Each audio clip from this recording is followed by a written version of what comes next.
I like what you said about the naysayers or people that they're defeated before they start. Yeah.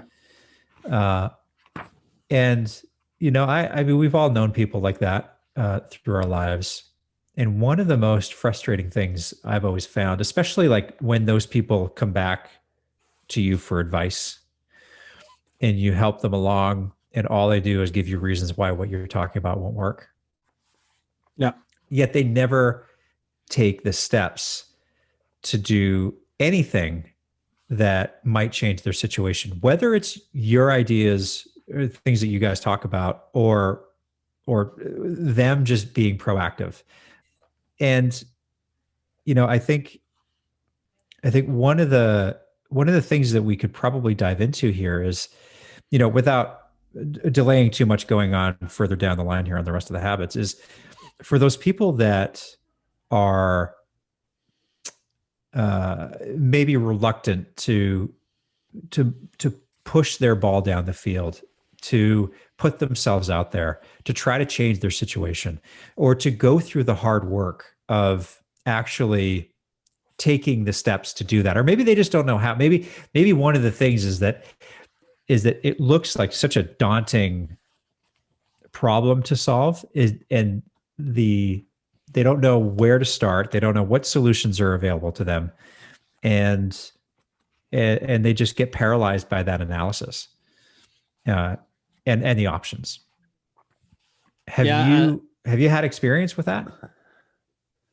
I think we all get overwhelmed.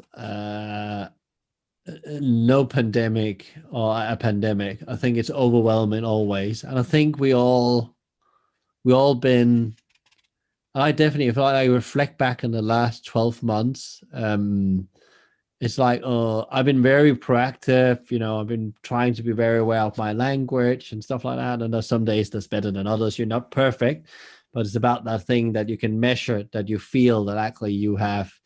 So one of the things I do to make sure I'm proactive, actually moving forward every day instead of standing still, is that I have a daily calendar where I start the day with saying what I'm grateful for. I have some things I've transferred from the day before. I look at my priorities and find out what can I move ahead with today? Where can I actually move the needle? And what is important? What are the top 3 priorities? If I get those 3 things done, I will feel really great. And then there's other things to do, but they're not as important. It comes back to, you can see these habits, they flow out, they're interconnected, because that comes back to the next habit that's called, first things first. And as a manager, was I had a manager that was really, really into this book, and he learned me at a very early stage, Michael, there's enough work for you to work day and night for the rest of your life here. But you need to figure out every day, every month, every quarter, every year, what are the top 3 priorities. And first things come first. And sometimes the things that take a bit more effort are more important than the quick fixes.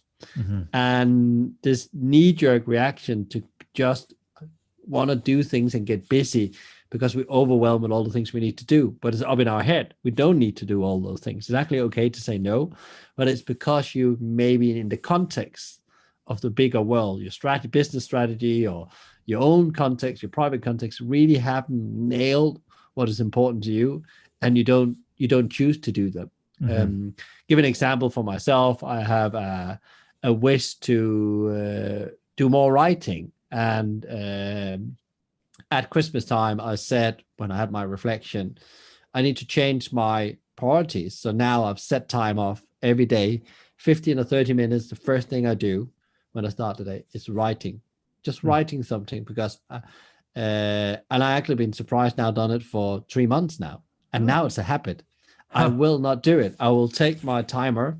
I have a little timer, put it on in the morning, choose it's 15 or 30 minutes, depending on my move, and I do it. It's a bit like the doing the push-ups. I do it every day. And now that starts now to become something I prioritize first. And it gives me so much else to the rest of the day, because I feel like, okay, I've actually gone deep on something. And it's this deep work and things, and this continuous improvement of some kind of skill.